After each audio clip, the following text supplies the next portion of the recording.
یہاں تک کہ جب ہمارا حکم آ گیا اور تنور ابل پڑا تو ہم نے نوح سے کہا کہ اس کشتی میں ہر قسم کے جانوروں میں سے 2 کے جوڑے سوار کر لو، اور تمہارے گھر والوں میں سے جن کے بارے میں پہلے کہا جا چکا ہے کہ وہ کفر کی وجہ سے غرق ہوں گے، ان کو چھوڑ کر باقی گھر والوں کو بھی، اور جتنے لوگ ایمان لائے ہیں ان کو بھی ساتھ لے لو، اور تھوڑے ہی سے لوگ تھے جو ان کے ساتھ ایمان لائے تھے۔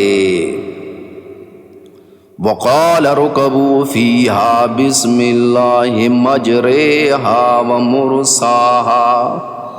ان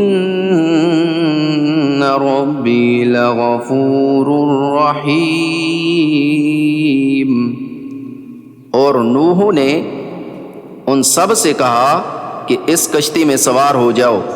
اس کا چلنا بھی اللہ ہی کے نام سے ہے